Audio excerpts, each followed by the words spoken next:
What's going on, everybody? Welcome to episode 54 of the Hoop Venue podcast and our second episode of the offseason. My name is Tyler, and as always, I'm joined by my great friend Sean. Recent news, Deandre Ayton has officially signed with the Lakers, and in this video, we're just going to be recapping some of the offseason moves that have happened since our last episode a few days ago.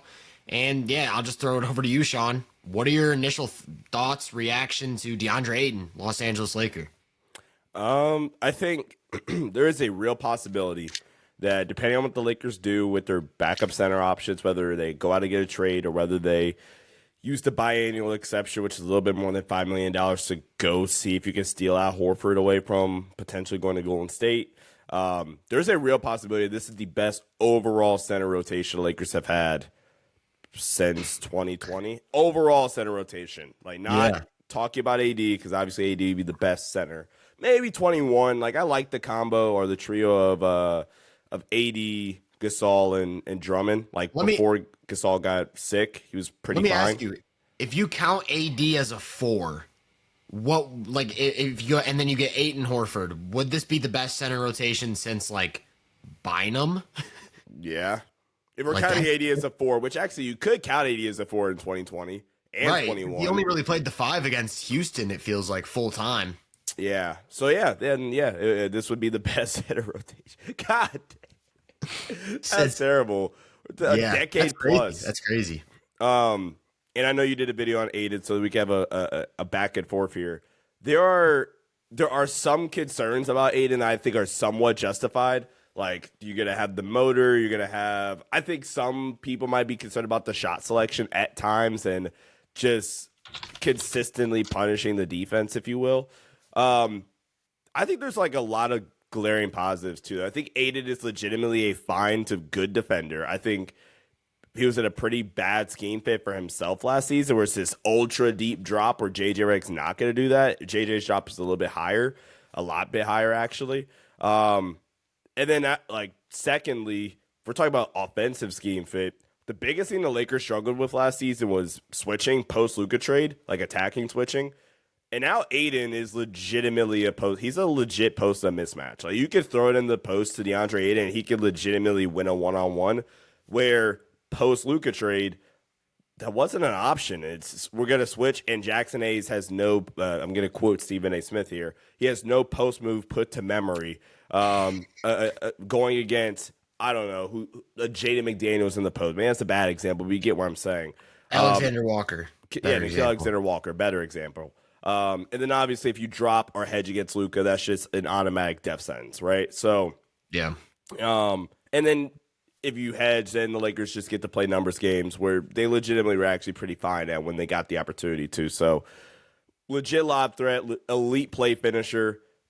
Another way you could attack like drop is just like that like short roll pocket pass, which I think legitimately Ayton is going to unlock some elements of the Lakers offense while at the same time providing some juice for him defensively. And I get it. There's legit motor concerns and some like want to or character, whatever you want to call it. If there's one thing Ayton has very clearly made known throughout his entire career is that he wants the bag. He cares about that next contract. He's in a 1+1 deal where he has a player option next summer, which, by the way, from a Lakers perspective, you have to give him that because even if he opts in, let's say this year doesn't go how he wants it, if he opts into that, he's still at least a good center to have in your rotation. If this year goes in the worst possible outcome, it's still like the best center not named AD the Lakers have had in almost the entire LeBron era. So he is in a 1+1.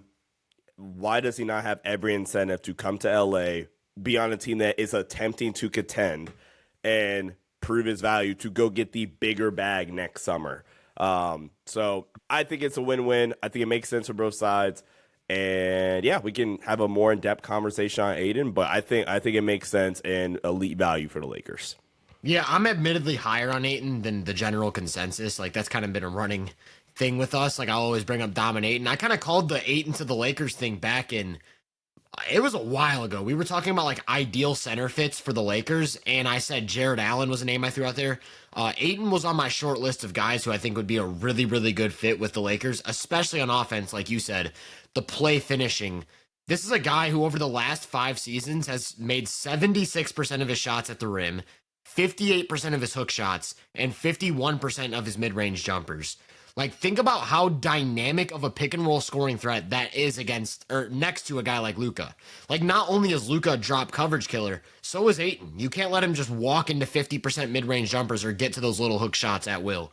Like you said, switching, it's not going to be the type of switching where he gets a small guy, goes to a power move, and dunks them into the rim, but he's automatic on those short turnaround jumpers within like 7 to 8 feet. Like I said, he can get to that hook shot. In the 2022 season, I believe it was, when they won 64 games, he made 66% of his hook shots that season.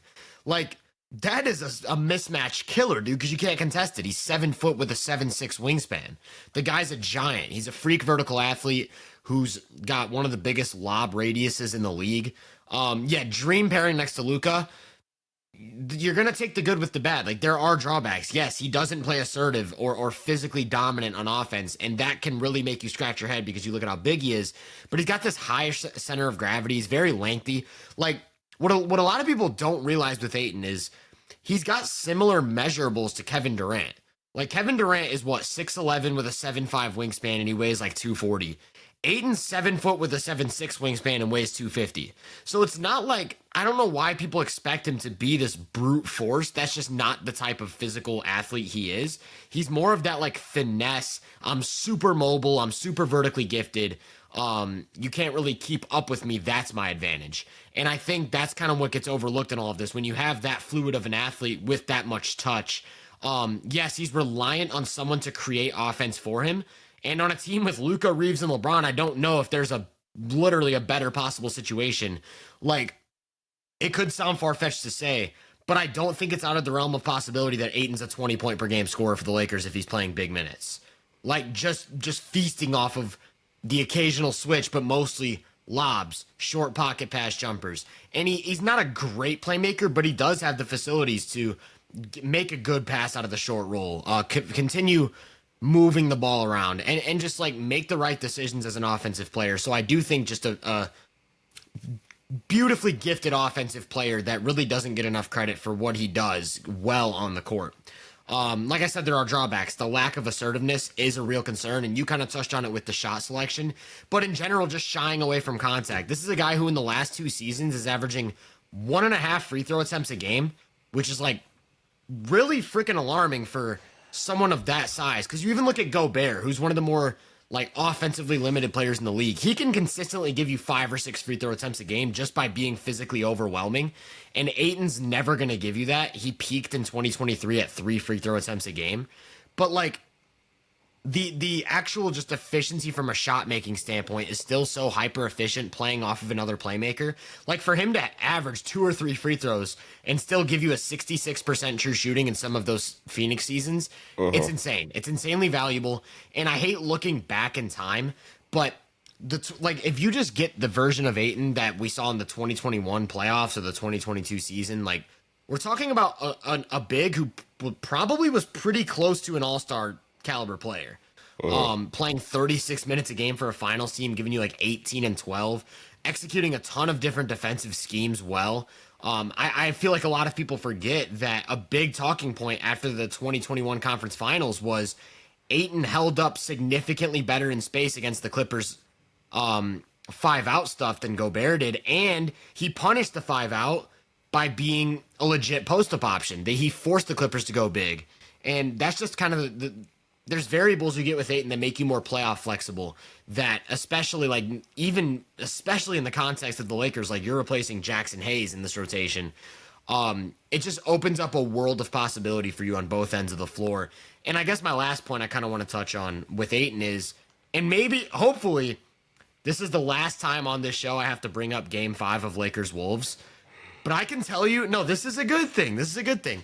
I can tell you with a very high degree of confidence that Gobert 27 and 24 simply does not happen if Deandre Ayton's on the court. Because the one thing you can never take away from him as a player is that he's been consistently, since he stepped into the league, like a top 5 to 10 rebounder in the league.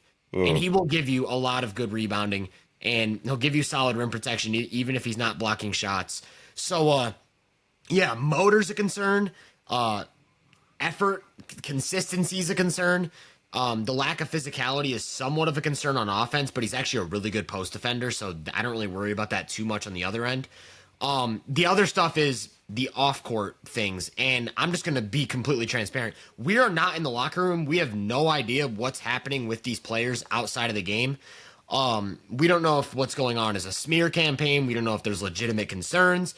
And what I want to say is when I read all of the stuff that comes out about Ayton, it is eerily similar to the stuff that was coming out about Andrew Wiggins before he joined the Warriors, where it was like, he's a low effort player. He only cares about a bag. He's only just trying to get his points. He just wants touches. All this stuff, like Wiggins was just smeared. And I think it stems from the fact that they were both number 1 picks. So there's these superstar expectations. So if there's anything less, you're automatically just at a huge disadvantage. And what I said, if it's anything less, that's a cut you off, and you're not a bust, but you're just this really good role player, really good starter. Right. Then it's that. Sorry to cut you off. No, you're good. But by year 3, Ayton's giving you 18 and 12 on a finals team, and it's like, well, he's not a superstar. He's not an MVP candidate. He's not an all-star. And I think what I finished my video off with was, I want you to forget this guy was number 1 pick and assume he went late in the lottery.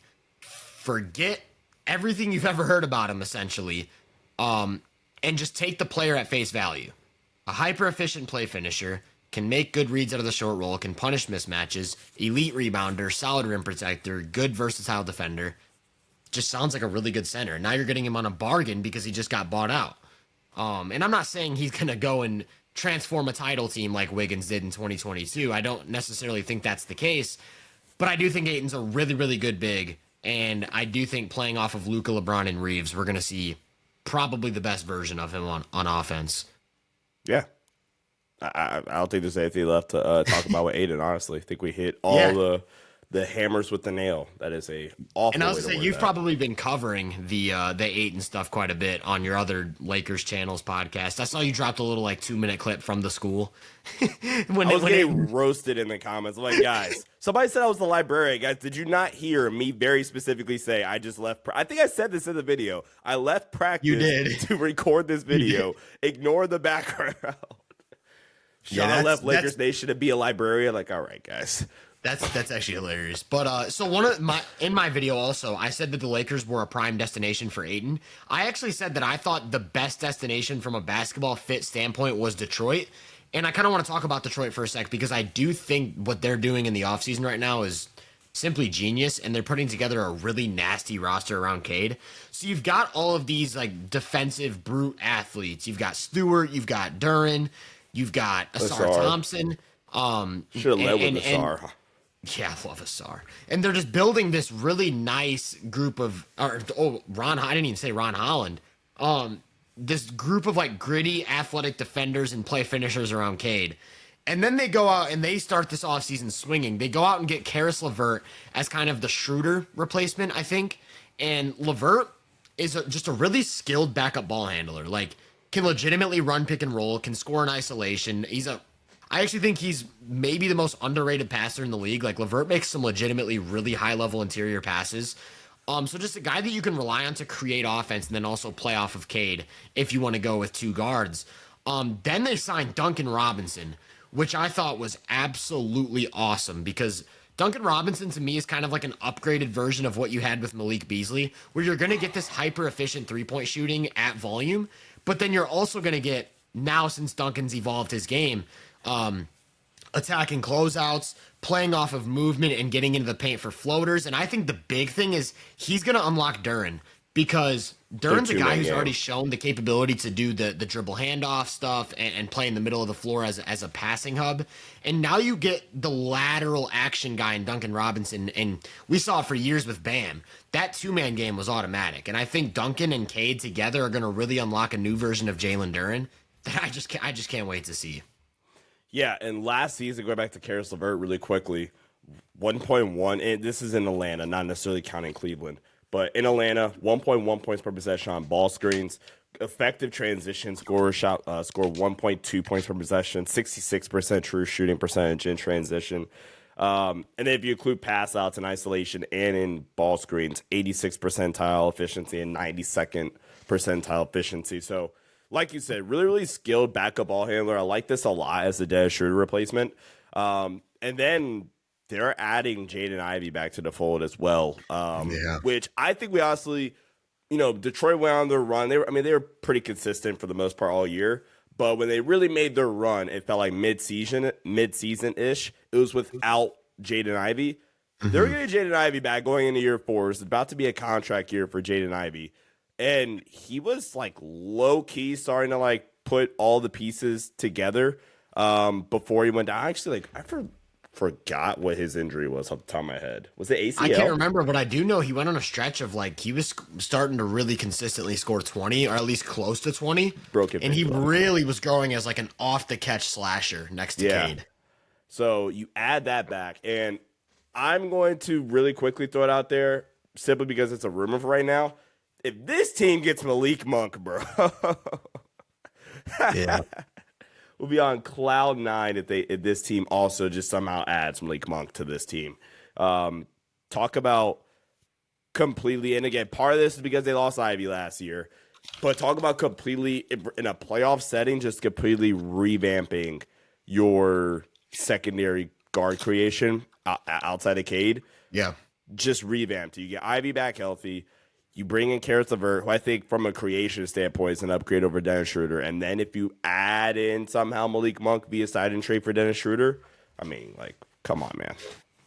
I do wonder, like, I do want to see Detroit really lean into the Asar, like, ball handling responsibility thing this season, because I do think there were quite a few times last season where you could really see the makings of a legitimate playmaker out of Asar, like someone who could come off of flat ball screens and play in transition and stuff. And I do wonder, like, if the Malik Monk move would kind of be working backwards in terms of evolving that part of Asar's game, because I don't want it to run into a situation where Detroit is like too many mouths, not enough to feed. Where you got Cade, LeVert, Ivy, Asar, like all of these guys who are capable of being ball handlers. And I do think the best version of Detroit moving forward is a version where Asar is a very versatile offensive weapon, because he's already like a top 5 perimeter defender in the league. Maybe the best perimeter defender in the league right now. It's crazy. And I do think people overlook how competitive that Detroit and New York series was. Like, the Pistons did get outperformed in fourth quarters and stuff, and so the Knicks obviously earned that win. But it's not like they rolled over. That was a series. That was a serious series, and I do think Detroit is getting better on the margins right now and just really shaping up. And then, of course, you have internal development still. You have Cade going into year 5, is it? Cade going into year 5, I believe. Is it year 5 already? It's got to be. Was he drafted? They've been back for so long, right? Yeah, this is year 5. Yeah, year 5. 21's Cade, Jalen Green, Evan Mobley, I think. Yeah. Because I remember the Rockets were debating Green Gang versus Mobley Mob on Twitter. that was a big thing after Cade. Yeah, so 2020. Yeah, so this is year 5 for Cade, and he really started to emerge 2 years ago, but just continues to get better in a bunch of different areas. Duren is still like 22 years old, I feel like. Yeah, going into year 4. Young. Yeah, he's super young. So Detroit's got the building blocks, man, and I do like them continuing to bring in veteran presence. You still got Tobias Harris. You brought back Paul Reed. Like I said, you brought in Duncan Robinson and Karis LeVert. Detroit's doing a really good job, man. And one question I want to ask you is, if you're JB Bickerstaff, what is your – assume everyone's healthy day one. What's your first starting lineup with this Pistons team? My locks are Cade, Asar, Duren. And it sounds weird that I didn't lock Ivy as a starter, only because, like, legitimately I do worry if you do go Cade, Ivy, Asar, Tobias, Duren, I do still worry about the shooting. Is that enough shooting? I do think it's got to be either Asar or Ivy, in my opinion. And if it's not Asar... Hey, I will say, though, Ivy last year in 30 games shot 41% from 3 on 5 attempts a game. He was an elite spot-up shooter last year. So if Ivy is just that caliber of shooter, then this is a whole different discussion, really. That it's pretty clearly like Cade, Ivy. I'm just going Cade, Ivy, Asar, Tobias, Duren. Then it's LeVert, it's Duncan, It's Ron Holland. It's Isaiah Stewart. It's Paul Reed. They're cooking. They're cooking. I personally, like, going off of what we do know, I would have Duncan as my starting two, just because I do think that makes their offense a lot more dynamic.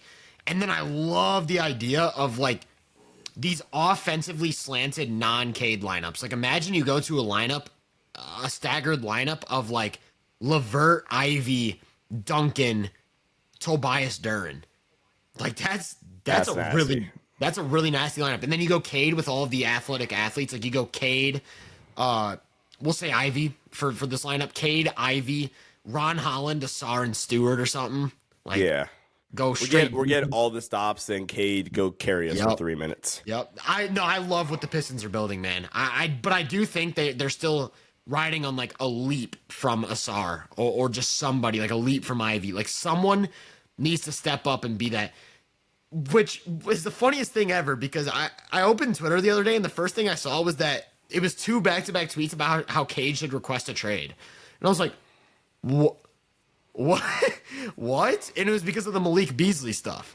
And I was like, bro, like, do you not see what the Pistons are building? They're cooking. The Pistons are cooking, man. First time legitimately since, like, almost in 2 decades that the Pistons have been competent. And we're not talking about those fake, like, playoff runs with Blake Griffin or with Drummond and Reggie Jackson. No, like, they were still very incompetent back then. They were. They're cooking. Shout out Cade. Shout out the Pistons front office. Another team in the East that we could briefly touch on that's had a little bit of action. I don't know if I want to say action. The Cavs, the Cleveland Cavs. We talked about it briefly on our last episode. We talked about the Lonzo Ball trade and then them signing Sam Merrill.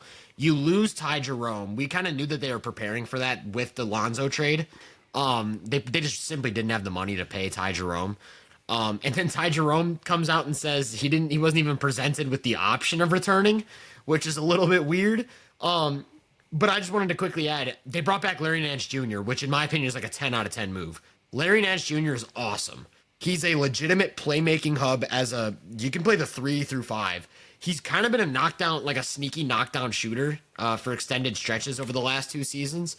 Legitimate lob threat, decent rebounder. Most importantly, one of the more versatile defenders in the league. So Cleveland is clearly leaning into this. Like, we are going to see a lot of minutes of a front court of Hunter, Nance, and Mobley. And it's like, we are switching everything, and there's nothing you can do about it. And I love what Cleveland's done to kind of work around losing Ty Jerome. And we talked about it in the last episode. They're pretty clear number 1 favorites in the East, and they're not rolling over and getting stagnant. Like, they're making moves. So shout out Cleveland. Only thing I do want to, like, throw out there as a potential, not even like gonna like ding them for this, but it's like just a little question in my opinion, is okay, cool. You got Lonzo, hooray.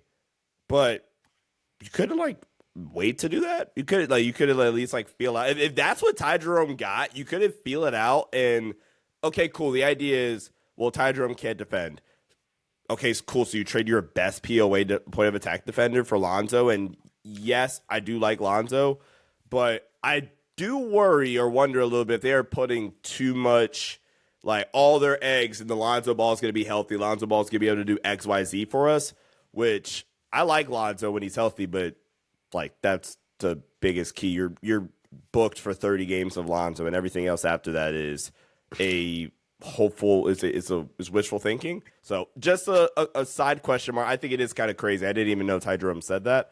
Because that was my immediate reaction when Ty Jerome went to Memphis and got that contract. It's like, wait, why didn't Cleveland just bring him back and at least try to flip him?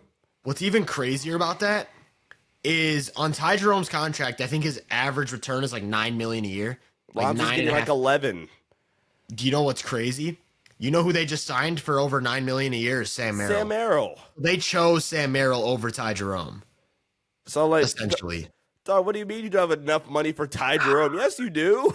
Yeah, so no, now that you're like laying this out for me, yeah, I do agree. Like, unless there was something that happened between the organization and Ty Jerome, or if there's more to come that we just aren't aware of, choosing Sam Merrill over Ty Jerome is so crazy to me. I do like Sam Merrill, like he's a pretty good player, but he's Yeah. not better than Ty Jerome.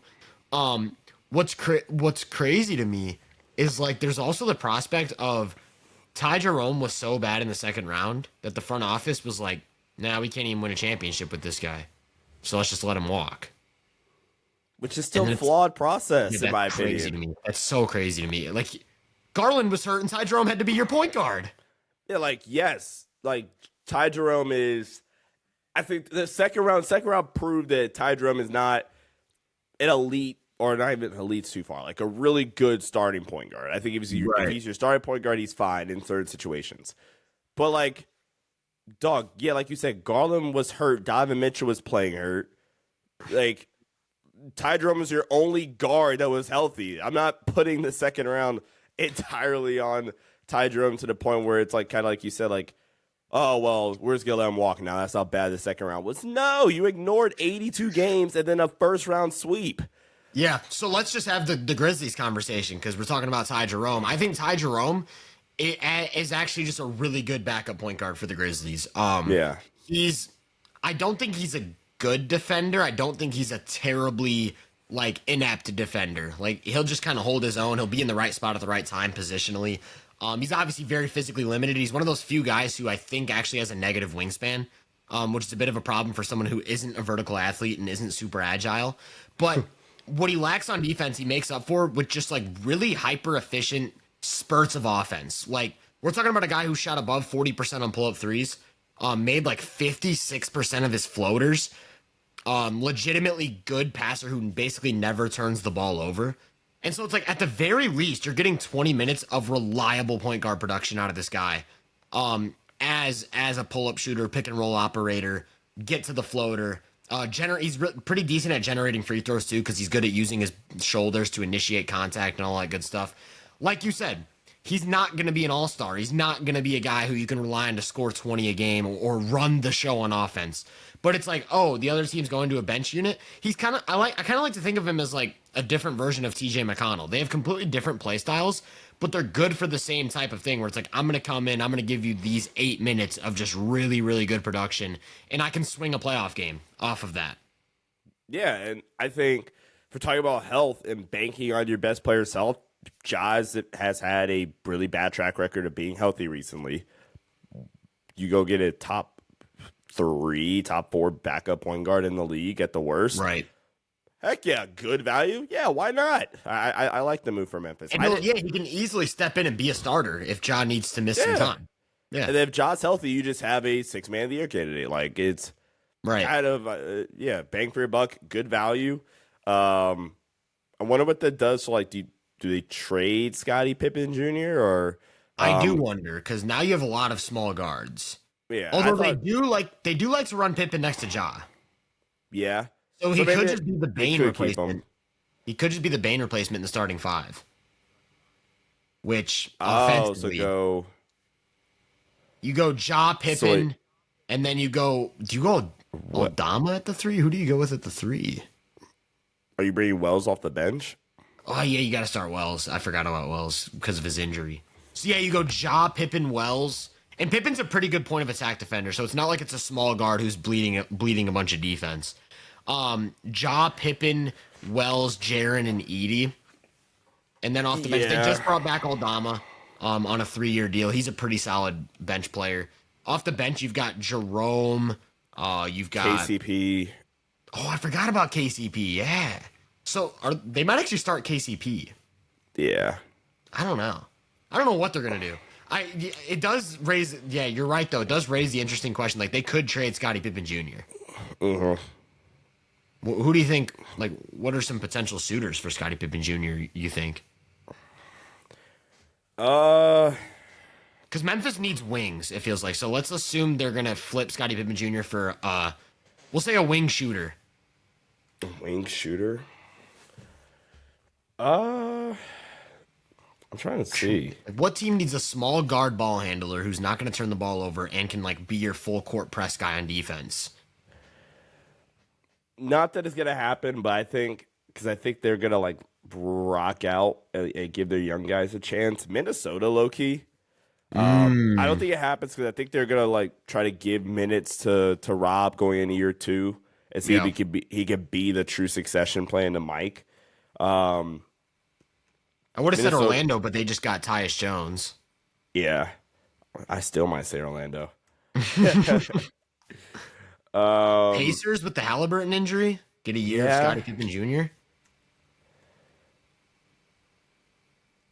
I mean, Miami. Yeah. Him and Davion Mitchell could be interesting. Golden State. What about Golden State? Who's their backup one right now? I guess Pods. Or just backup. Yeah, it could be Golden State. Golden State. Is this the Kuminga? Is this the Kuminga deal? No, it's not.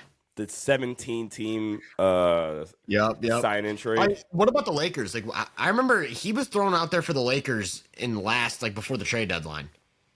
Scottie Pippen Jr. How would you feel about him in LA? He's your Gabe Vincent replacement. Hell yeah. Yeah. I've been saying it a lot that I think, okay, cool, Lakers got their starting center. Get a backup big, add more athleticism on the wings, but like sneakily like upgrade Gabe Vincent. Gabe Vincent's not been a good basketball player for the Lakers. Bro's not rocking with Gabe Vincent. You heard it here first. But how do you feel about Memphis's offseason overall? Like, you trade Bane, you get actually really good value for Bane. You probably get worse in the short term, but you get a lot of assets. Trade Bane, you sign Jaren Jackson Jr. to, I believe it was a max, huge right? deal, 5 for $240. Yeah. You bring in Ty Jerome, you extend Santi Aldama. Like, how do you feel about Memphis's offseason overall, what they've done and where they can go from here?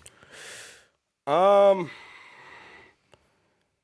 think Memphis, if you were going to trade Desmond Bane, I think they did the best job they could at, I forgot they do have a lot of small guards. I forgot they have Cole Anthony on this team too. Oh yeah. Yeah, wow. Yeah, that's interesting. Anyway, I think they did a adequate job at, if you're going to trade Bane, getting the assets you're going to need, but also still being competent enough. Like, if we're going off of pure, this was the big talking point we had this a lot last season. If we're going purely just NBA players that they currently employ, they're still one of the deeper teams in the entire league. Mm-hmm. Okay, I was just about to double check and make sure they are not in deep into the luxury tax. Thank God, because that was going to make me feel really, really bad about this team if they were a tax team. They're not a tax team, and they employ a lot of really, really like just solid NBA players. And for the most part, there's no reason why like this team can't be almost the exact same next year. They can basically, now I don't want them to run this team back because like going into 26, 27, that's my only question though, that's my biggest question rather about this current version of Memphis is, okay, cool. We're really, really deep. It feels like you're almost banking a lot on can John Jaren like play a full season and consistently be like top 20 players. Because I just have a hard time like looking at this Memphis roster and saying anything more than, okay, this is probably a playoff team, but like you're probably getting bounced in the first round via Denver, Minnesota, Houston, or OKC. So that's my biggest like pause or biggest point of frustration with them is I don't know where you go from here in terms of elevating yourself up. I agree. No, I'm with you 100%. I do think they got a little bit worse in the short term. But they're still really young. So you never really know what can happen with a team that young, a team that deep, and now a team that has that many assets. Because not only do they have the depth pieces to trade, they got a haul of picks for the Bane move. So a haul of picks, like, does somebody eventually just says, you know what, we'll take a jab at Gigi. Why not? Right. Going into year 3, or you know what, we'll take a jab. We'll take like Scotty off your hands, or something along those lines. They also drafted Cedric Coward, who has some upside. I think they're banking on just internal development, which you have a lot of young guys, sure, but you also have maybe too many young guys. You have 16 rostered players right now. Yeah, that's a good point. Let's have the let's have the Milwaukee conversation because I don't think we talked about them at all in our last episode. They signed Bobby. Let's just go move by move and get. I just want your raw reaction. Bobby Portis, 3 years, $44 million.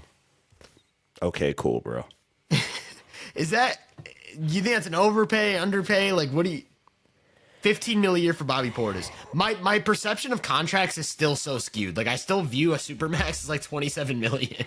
I'm like, Bobby Portis, $15 million is kind of a lot, but it really isn't that much in the grand scheme of the NBA right now.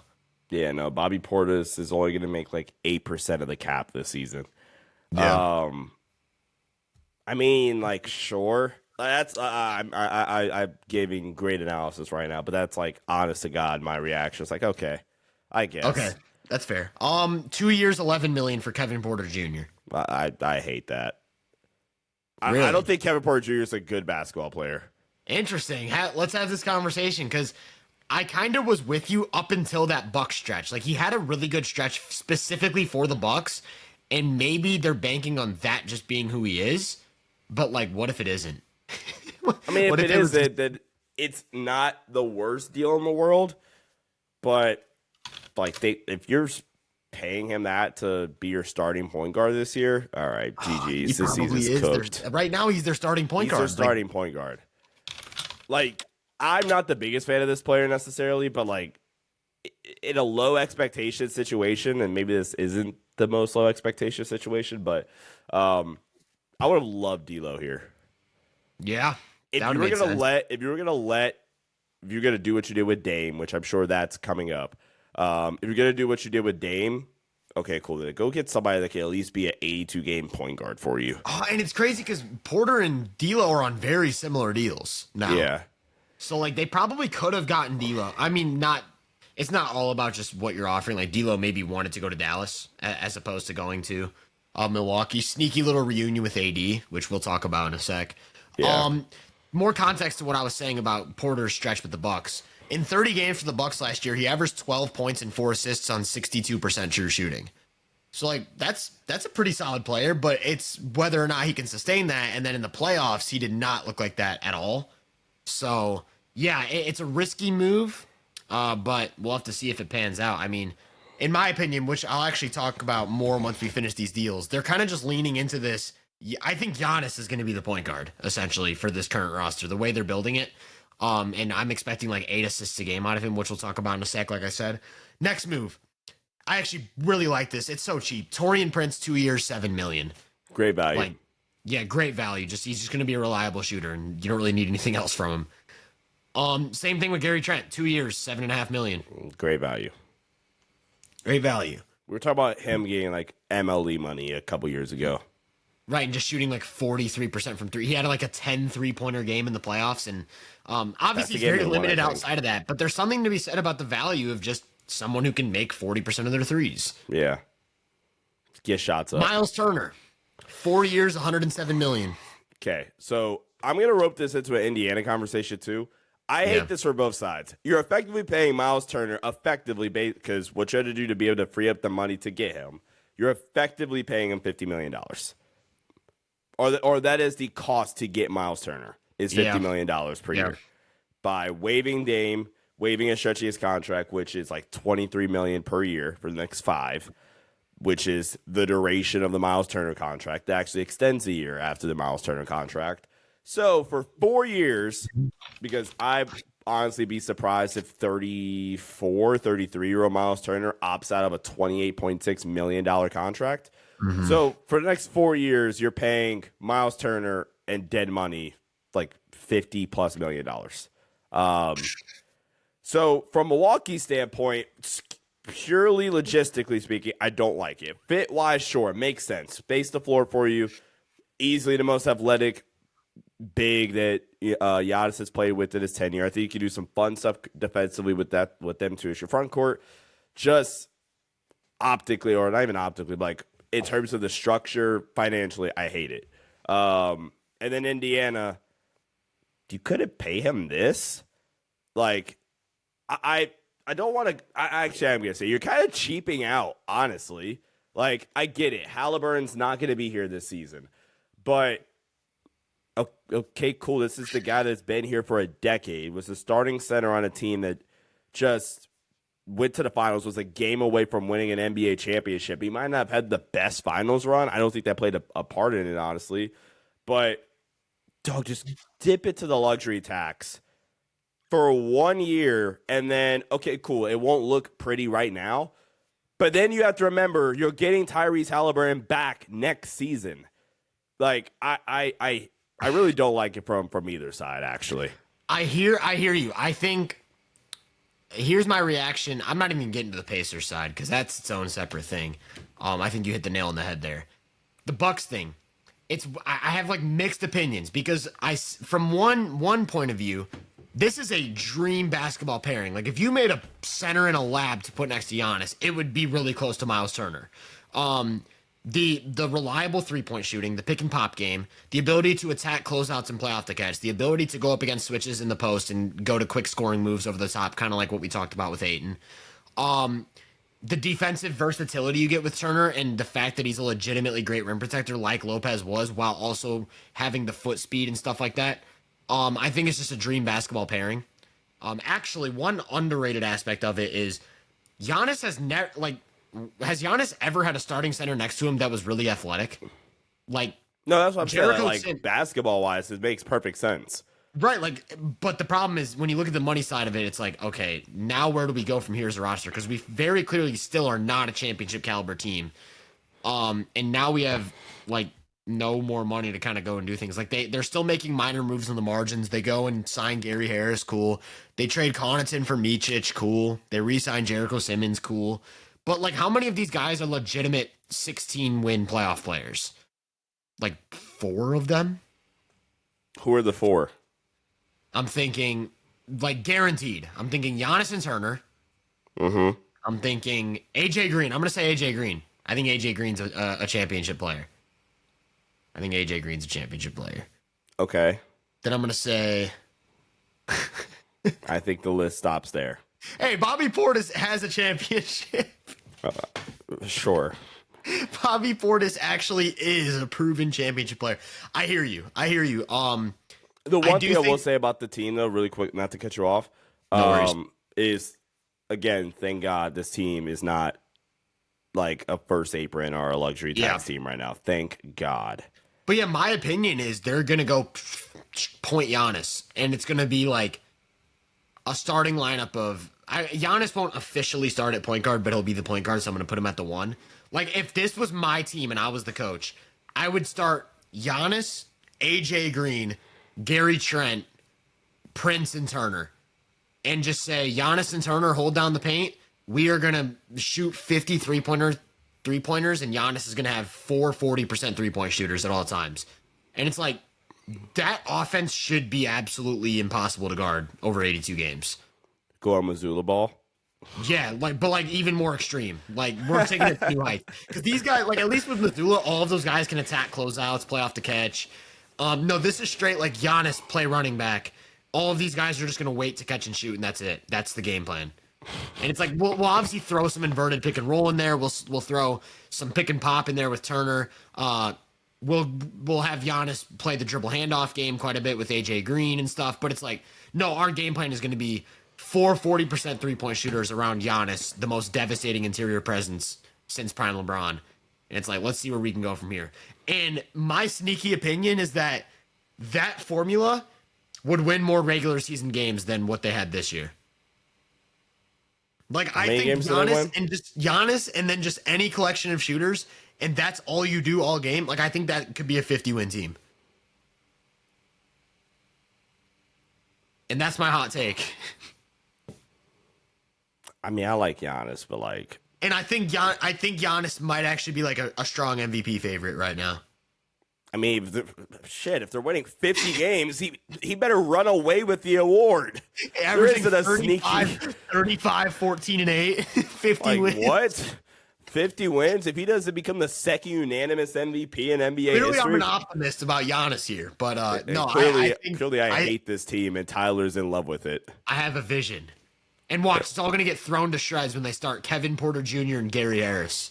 They're going to go Kevin Porter Jr., Gary Harris, Giannis, Kyle Kuzma, and Miles Turner. Kuzma, I forgot about Kuzma, bro. Kuz making $22 million in the year of our Lord 2025 is nasty. Yeah. I'm very clearly not a fan of Milwaukee. I have a vision. Trust the vision, man.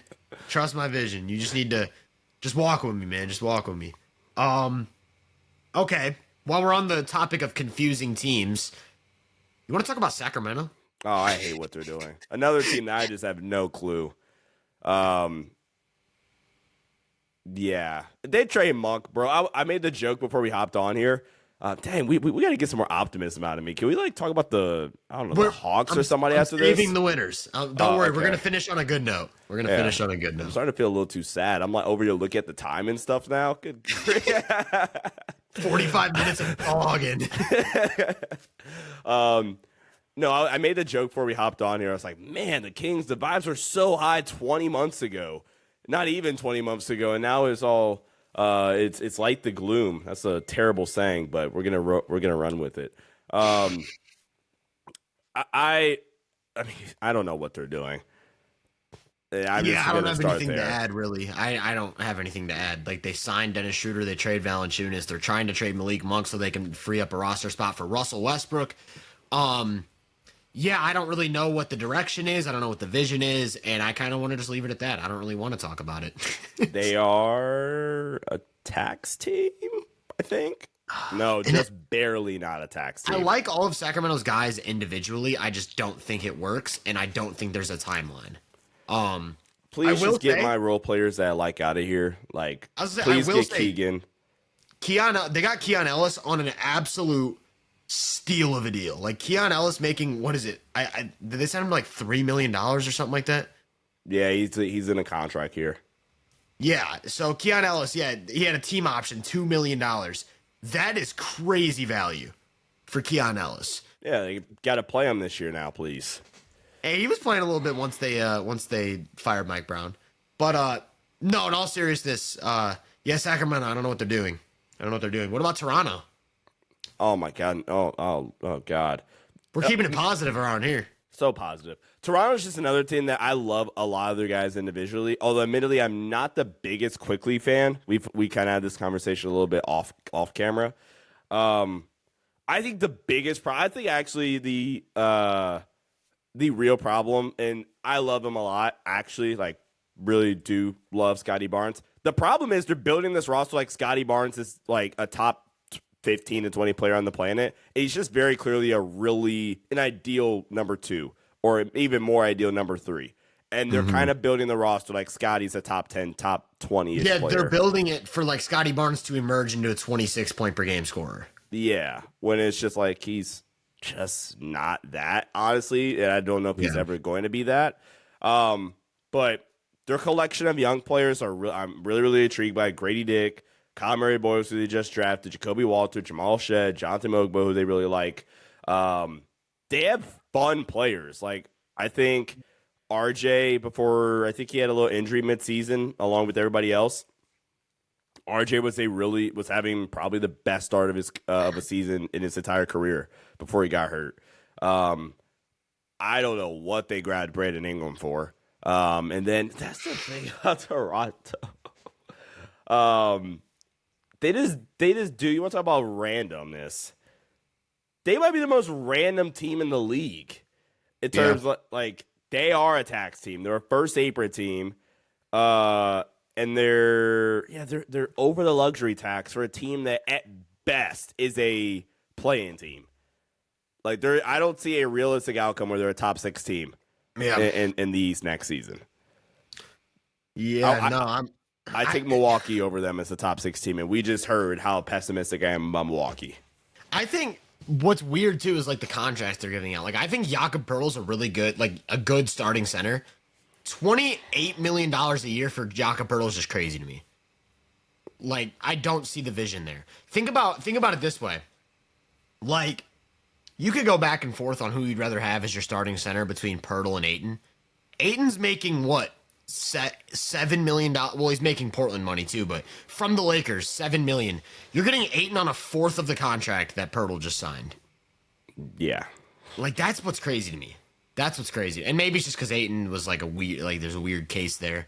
But no, I think Pirtle's a really good player. I don't think he's worth $28 million.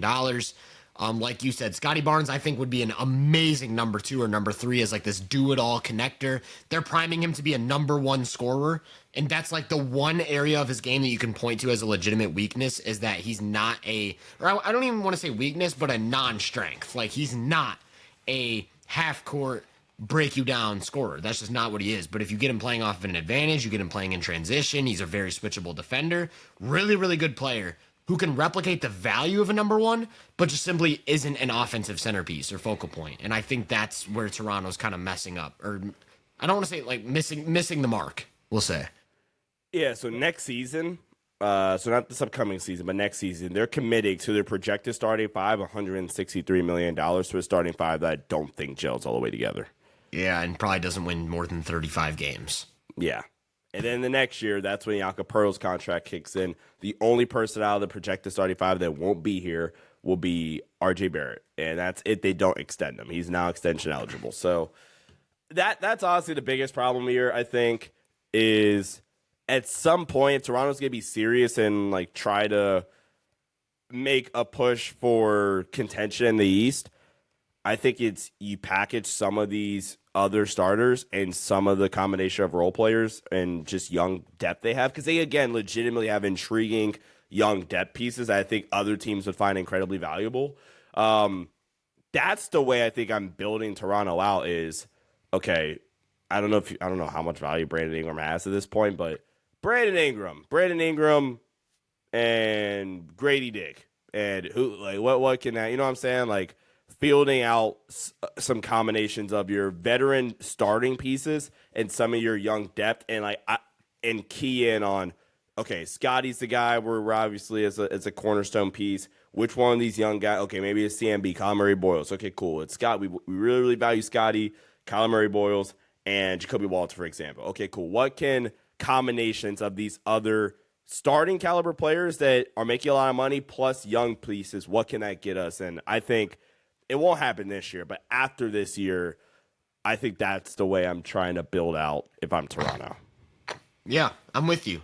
Before we get into some of the heavy-hitting winners, I just want to rattle off like a couple of I don't want to say smaller moves, but just ones we don't have to spend too much time on. So I'll just kind of go through a little timeline since June 29th of just little things that have happened. Nick Batum, 2-year deal with the Clippers. And give me just a raw reaction. I know a lot of them you'll just be like, cool. But cool, like, bro. Yeah, raw reaction. Nick Batum, 2 years. I like Batum coming back. Yep, I like it too. Like that small ball lineup they unlocked. And while we're on the Clippers, they also signed Brook Lopez, 2 years, $18 million. I made a joke on Twitter. I was like, yes, the Lakers avoided Brook Lopez. It wasn't an anti-Brook Lopez tweet. It was more so like I hated the idea of like if he was starting for the Lakers. Going to the Clippers, elite fit. And he's now the backup 5 and not a starter. Yep. Totally agree. We got Jake LaRavia to the Lakers. Depends on like what the idea is there, honestly. I like LaRavia, but I don't know. Like, I don't see the specific fit with LA. I do like him as like kind of a do-it-all role player, but I don't think he fills any of the Lakers' major needs. Yeah. That was kind of my takeaway. D'Lo to the Mavs. Sneaky good move. I love this fit. You give him all of these lob threats and AD, Gafford, and Lively. You allow him to be the backup initiator when they go to like the Clay off-ball action centerpiece minutes. Mm-hmm. Yeah, I think this is just a really, really good fit and good value for less than $6 million a year. Yeah. What else? Oh, Kevon Looney to the Pelicans. What even is WTF? Yeah, what? Like, why? Like, you trade up 10 spots for Derek Queen to then go pay $8 million for Kevon Looney, who plays the same position. Maybe they want Looney to be like a veteran presence for both Messi and that's the vision, because Looney's like the ultimate master of the little things. He's like Steven Adams. Like amazing positioning, amazing screening, amazing extra passing, and maybe that's they want Looney in the locker room with these two really young raw bigs. Does that cost you $8 million though? Hey, they had to get him out of Golden State. He was probably loyal to Golden State. He's been there for 10 years. Yeah. That's fair. I don't know. I didn't see the vision until you brought up Derek Queen, and now I'm like, okay, now I see it. I see it. I'm still kind of confused, but we'll give him a pass then. Luke Cornett to the Spurs. Love it. Oh my God, I love that. Yes. Such a good fit for a backup big. And if he's like able to start shooting again, that'd be crazy. There's no way though. It's been so many years. There's no way he just randomly starts. Dude, when you see those highlights, it's like a fever dream. Him coming off screens and shooting movement threes. Bro comes back as like a 36% 3-point shooter again this season. That'd be crazy work. That'd be crazy work. I really like San Antonio. I thought a lot of people were trying to crown them early last year. I was like pretty heavily like, no, you're a year early. I like San Antonio a lot. To be fair, we also said everyone was a year early on Houston, and they ended up winning 52, which we'll have the Houston conversation in a sec. 50% win percentage. I'll take it.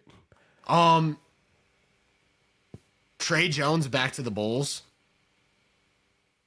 3 years, $24 million. Like, that's what you had to pay for Trey Jones? Yeah, that's a fair reaction. Everyone around me is Bulls fans because I live in the Chicago area. And the moment it happened, not even a minute later, one of my closest friends texted me and he goes, "Did we just bring back a backup point guard for $24 million?" Yes, you did. You're gonna like it. I think Trey Jones is a good player, but that just seems a little bit aggressive to me. Yeah. Yeah. Both Jones brothers are perfectly like just fine. Right. Luka Garza to the Celtics. I mean, okay. Okay, yep, that was my exact reaction. I don't know. Oh, Mason Plumlee back to the... Dude, did you see the tweet about someone saying that I feel like Mason Plumlee spiritually has been a Hornet his entire life? Bro was destined to be a Charlotte Hornet. Hashtag LOL is my reaction. Hashtag LOL. There we go. This one's kind of a 2-for-1, but Clarkson and Yabusele to the Knicks. Cool beans. Good depth. Yeah. That was my reaction. Like, I don't really think that moves the needle, but sure, why not? Like, they're not being stagnant, which I always like to see from a team that just made the conference finals. I like Yabusele especially. Like, he's a good player. He's a solid player. I like these 2-word reactions. I think I'm going to keep going with it. Well, I actually think that's it for the very minor. Unless I'm missing any. Is there any that come to mind for you before we get into some of the big winners? Tyus Jones to Orlando. I was gonna say I kind of briefly mentioned that when we brought up the Orlando Scottie Pippen Jr. thing. Oh yeah. And I think that's it. Oh, Drew Eubanks to the Kings. That moves the needle. Now my entire Kings opinion has changed. They got Drew Eubanks, which means they are going to win 65 games next season. I think Trey Mann re-signing with the Hornets was pretty cool. I think that pretty much covers it. Unless I'm missing any, you let us know in the comments if I'm missing any. I think we're good though. Okay, before we get into the heavy winners, I want to talk about the I don't know if I should call it a loser, but the other side of one of the winners.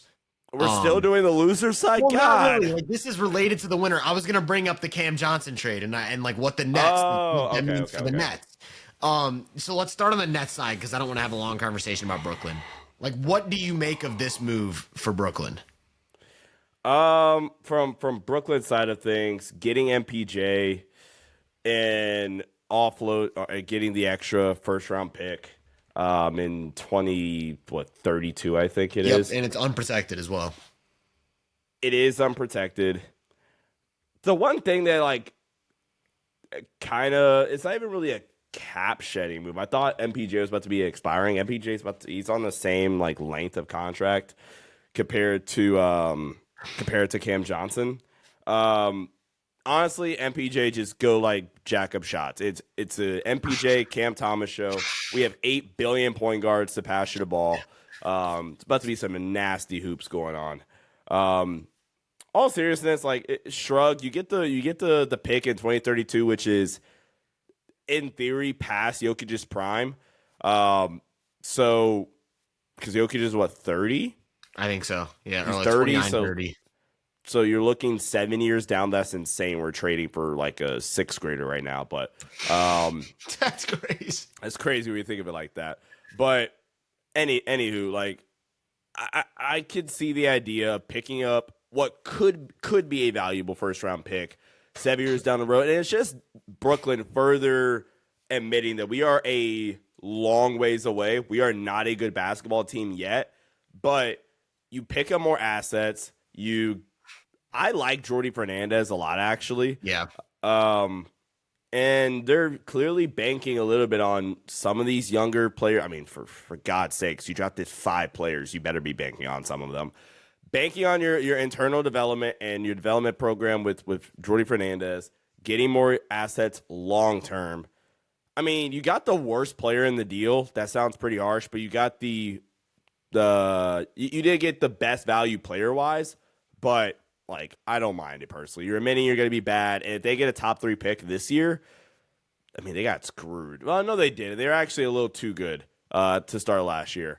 But you get a top 3 pick this year in another loaded class and get your picking of A.J. DeBanza, Darren Peterson, or Cam Boozer, then some of this would be worth it. So I'm cool. Biggest thing I'm curious on is what they do with Cam Thomas if they do wind up giving him an extension or paying him. I don't know what his market looks like in restricted free agency. So that's honestly like the most intriguing part about Brooklyn right now is what does Cam Thomas's future with the team look like? You say nasty hoops. I say nasty hoops that will have my attention. Are you kidding me? Cam Johnson and Michael Porter Jr. just taking 30 shots. Dude, this is beautiful. This is what movies are made of, Demon man. is going to average 10 assists. I love it. But bringing back Day'Ron Sharpe, pretty awesome to me. Oh yeah, I like. He's a pretty good big. They still got Nick Claxton. Yeah, they're building a little roster. Nick Claxton's on like a sneaky elite contract. Yeah, I'm Even just though kind I of think waiting. he peaked in 23, this is still an elite contract. Yeah, I'm very much wait and see with the Nets. I do like them getting a first round pick down the line. Without because obviously they're not trying to win now. So why do you need to hold on to Cam Johnson? Go get your pick. Get another player to fill that void for now, and just see where you go from here. I think if there's one way to develop point guards, it's by giving them 2 guys who are gonna let that thing fly, man. Let them, yeah. It'll happen. I think 2 Fs to give too. Either like that, it is going up. Triple coverage or not, that mug is going up. It is going up. They are not swinging that rock. But no, I'm excited for what the Nets have in store. Let's talk about the other side of it because I think this move from the Nuggets was freaking genius, man. Freaking genius. You go out and let's just start with the obvious. Like Cam Johnson's a pretty clear upgrade over Michael Porter Jr. Or did I say Cam Thomas? I'm tweaking. Yeah, you kind of flipped it. Yeah, you said Cam Johnson for the Nets and Cam Thomas for the Okay. For the Cam Johnson is a very clear upgrade over Michael Porter Jr.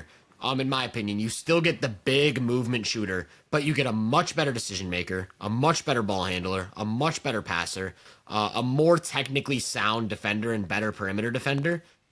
Just a more basically like my spark notes would be you just got a lower error, more versatile version of what MPJ brought to the Nuggets. And then you do so while adding $17 million in cap space. Then you turn around and you bring back Bruce Brown. Now you still have access to your full $14 million mid-level exception. Then you go and trade for Valanciunas. Then you sign Tim Hardaway to a vet min. And it's like, wait, the Nuggets are really cooking here. The Nuggets are really cooking. Yeah, the Nuggets sneaky went from no depth to a really filled out roster now. You're going to get De'Ron Holmes back from his injury. And I really, really like De'Ron Holmes. I loved the fit when they drafted him last season, traded up to get him from Phoenix.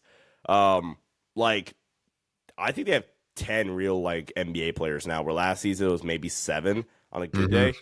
You're the best player on the planet. That's why them trading the pick means absolutely nothing. Less need, Los Angeles Rams, F those picks mentality. That's 7 years down the road. If you go get, like you said, the lower error version and just more versatile MPJ while also still being an elite cutter, can easily play the 3-man action with him, Jamal, and Jokic to perfection. And then you go get Jonas Valanciunas, who's the best backup big Jokic has played with since he's entered his prime. Yeah, since Nurkic and Hartenstein are the last 2. He played. Oh yeah. Okay. Or actually, Boogie was pretty solid that one year. Boogie was decent. I think Jonas is gonna be better than what that version of. That's fair. But you obviously have the big 3 with Jokic, Murray, Gordon. Then you have Cam. You bring in Cam Johnson. You have Christian Brown, who had an awesome third year last year. Yeah, because he was a rookie in the finals. Yeah, so awesome year 3 for Christian Brown, and that's your projected start at 5. Still like paying Watson a lot. You bring in Jonas Valanciunas, Julian Strawther, at least provided some like spark plug scoring in the playoffs and shooting, which I still like Julian Strawther. Bruce Brown, Tim Hardaway Jr. for more shooting and just scoring upside. And then if Deron Holmes can come in and give you anything, we have 11 basketball players here now. I also think they should bring back Russell Westbrook. Like, why not? Why not? He was very good for them, in my opinion. And I'll die on that hill if people disagree with me. I think Russell Westbrook was really good. I think he was really good in the first round. Maybe he's not as playable against a team like OKC, but there's definitely a role for Russell Westbrook on this team, in my opinion. Yeah. So I'm a big fan of this Denver team right now. And I think they really upgraded the roster and are looking like, you get Aaron Gordon for $22 million this year. Like, what? Yeah. His extension kicks in next year, but I love what Denver's putting together. And they are responding, and this is the best roster Jokic has had since they won the title. I'm obsessed with. I'd actually say they're better roster right now. The question is, are they good enough to beat OKC? Because that 2023 Nuggets team wouldn't have got through OKC either. I don't think. Yeah. So it's like I think this team would be better than the 2023 Nuggets team. I think I'm so excited for the Cam Johnson fit, and I think what a lot of people don't realize is how much on-ball juice he actually showcased in Brooklyn. Like, no, he's not an isolation scorer. No, he's not a volume pick and roll guy. But most of Brooklyn's offense was delay action, handoffs for Cam Johnson to turn the corner and make decisions on the move. And now he's going to be running those actions off of Jokic. And they're going to be a crazy offense. And I do think MPJ's rebounding and rim protection on defense will be missed. But like I said, Cam's a better perimeter defender. He's a more technically sound defender, lower error. And I think he'll be a nice cog in the system like MPJ was. So I do think they just got better in the short term, like much better in the short term. And they were already the team that probably pushed OKC to the closest point. Like, they were hurt and still forced OKC to 7 games. Mm-hmm. Just like Indiana. Like, Indiana and Denver were the 2 biggest threats to OKC last year. That's pretty crazy to think about, that Denver just got better. And I think Jokic is probably my MVP, or like way too early MVP pick. Because like this is probably a 57, 58 win team as barring health right now. And it's like, if the Thunder wins 66 and Denver wins 58, how much differently do we look at Shea versus Jokic as MVP candidates? Because Jokic, you can kind of just pencil in his, 28, 14, 10, or whatever, efficiently. And it's like, yeah, dude, I'm super stoked for Denver right now. Tyler's made 2 MVP picks in an hour. I have 2 MVP picks. I'll probably get to a third here soon. No, I think, Giannis would be my number 2 or 3. Jokic, Giannis, Shea. It's a really hot take to have those guys in the top 3. I know, but that's where I'm at. And even hotter take, Luka might be 4th on that list. Even hotter take, I think Ant's top 5. There's my top 5 for next year. That's a hot take, dude. That's a scorching hot take. That's a scorching. That's the scorching hot take. I'm rage baiting you, dude. Oh man, it worked. Okay. Anything else you want to talk about with Denver? No, great build. They did also made free agency acquisition. They just got Jared Dudley. That changes everything. On the coaching staff. That changes everything. 2 biggest winners pretty unanimously. Which one do you want to talk about? I think I know the first one. Who's the second one? Am I like just skipping Atlanta over a and Houston. team? Ah, yeah, that's my bad. Who do you want to talk about? We could go Atlanta. Yeah, we actually already kind of had the Atlanta conversation, so there might not be too much to add. If you're interested in an Atlanta conversation, our last episode, we did a whole segment on them. We talked about the Porzingis trade. We talked about the way they're kind of shaping out this roster around Trae Young ball. Yep. Then they go and sign Nickeil Alexander-Walker. Then they go and sign Luke Kennard. And to me, the conversation is as simple as, this is the ideal roster build you want around Trae Young. You've got size, you've got defensive versatility, you've got on-ball and off-ball defense, you've got rim protection, you've got rebounding, you've got a ton of shooting, ton of off-ball scoring. Just please get a backup point guard, and you have solved the problem. You are a 50-win team. That's my take. Maybe a 50-win team right now, regardless. That's really the conversation. Part of me wonders, and I don't know if this is the correct bet, but part of me does wonder if they are banking on year 3 Kobe Buffkin potentially to try to step into that role. Yeah. But the good thing about Atlanta too is their like cap sheet is relatively clean. Like they can build this team out and never hit the luxury tax. Like they do have a luxury tax bill this year, but I think that's because of last year. I think last year's team, they were actually a tax team, which is kind of crazy. But they've so smartly built this roster out. They have Jalen Johnson. I think we're going to look at Jalen Johnson's contract in a year and be like, this is a bargain of a contract. You get him. As long as he's healthy. Just please stay healthy, Jalen Johnson, please. Yeah, you have him on a 5-year, $150 million contract, but it's flat rate of $30 million a year. Like by 2030, he is making 14% of the cap, and he is like 29 years old. That's a steal. That's a steal. Trae is extension eligible. I would imagine they give Trae his extension.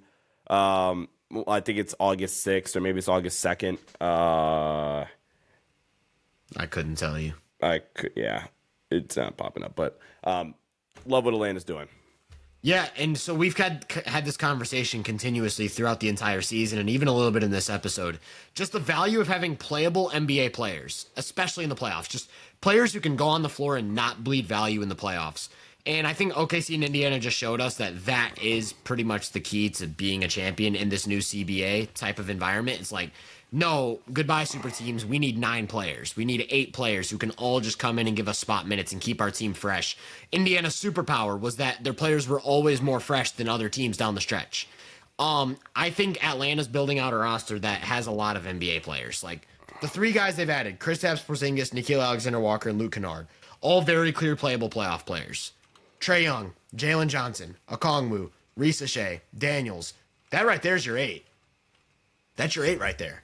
You still have potentially Kobe Buffkin, Asa Newell, Vit, Mohamed Gouye. Like, they've got guys, man. They've got guys. And they've got one of the most creative and innovative offensive coaches in the league. They've got one of the best playmakers in the league. I think that Hawks poll, remember we were having the conversation about this Hawks team versus 2021 Jazz? I think the Hawks won the poll. So you ran the poll? Yeah, I did a poll.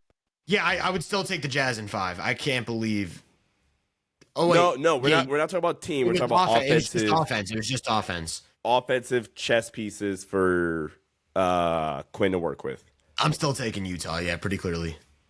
I think you're sleeping on them. I think you're sleeping on that Utah team. They were like a historically efficient offense. They were nasty. Who's to say this team won't be a historically efficient offense? I'm not saying they won't be. I'm just not saying they will be. Okay, I don't think it's this much of a gap though. 76%. That's crazy. People, you got to keep in mind though. Take that with a grain of salt because people don't think of that team very fondly. The Jazz team. Fair. Anything else you want to talk about with Atlanta though? No, they're awesome. Yeah, I agree. I have a scorching hot take about them, but we can. I will save Drop that. It. Let's go. Don't save it. I will save it. You're not saving it. They need.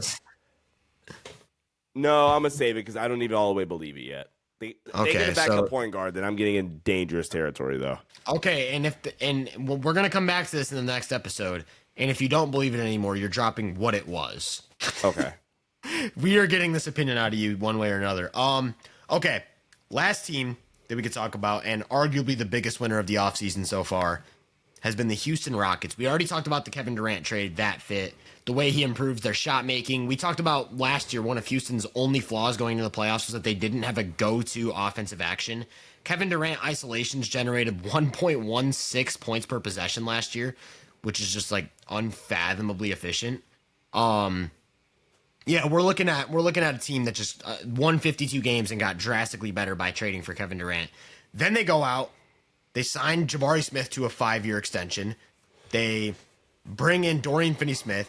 Then they bring in Clint Capella, which is really interesting because I don't know if that's a move to get spot center minutes or if it's a move to have another trade piece. I don't really know what to make of the Capella thing, but the Capella move felt so much like out of like pettiness. Like, all right, cool. Nobody else gets to have centers. We're gonna hoard all of them. Yeah, dude, but I think the big thing with Houston is they probably have the most, maybe outside of OKC, the most lineup flexibility in the league. Like, you can go to a shooting lineup that features Van Vliet, KD, Finney-Smith, all those guys, Reed Shepherd. You can go to a small ball lineup with a front court of KD and Jabari Smith kind of playing like de facto 5. You can go to a big lineup with Adams and Şengün. You can go to a huge lineup with KD, Adams, and Şengün. You can go to the biggest lineup in NBA history with Amen at the 1, KD at the 2, Jabari Smith at the 3, Adams and Şengün in the middle. This team can do so much, and it's all with Ime Udoka at the helm. I really think that Houston right now is in a class with like OKC and Denver as just like the heaviest hitters in the league. And I think I just want to say, don't be surprised if Houston wins 60 games. Yeah, I was expecting you to drop MVP prediction there. But no, all seriousness, I talked about Memphis maybe employing the most NBA players in the NBA. It might be Houston, because then you also have to remind yourself, you also have the number 3 overall pick in the 24 draft that didn't play much last season. That could also realistically, I think honestly he's could be their bench unit point guard next season, and Reed Shepherd. So your only 2 true guards that have a possibility of playing realistically are Reed Shepherd and Fred VanVleet, and everybody else is just 6'7", uber athletic and just freaky defensively.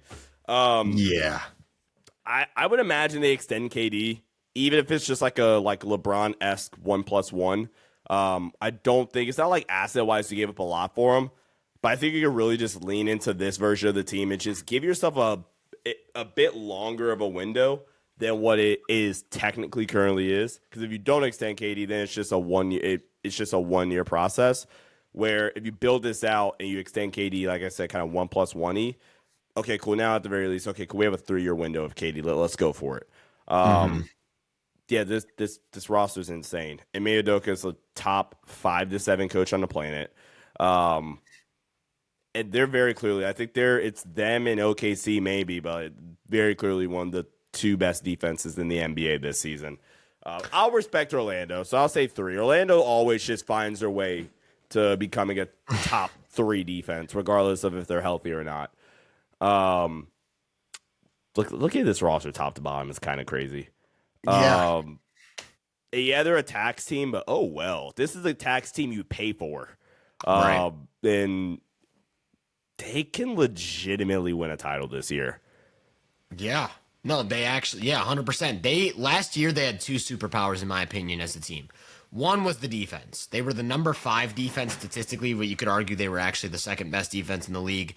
The lineup versatility, the wing versatility, the depth, the rim protection from every position, the rebounding, the size.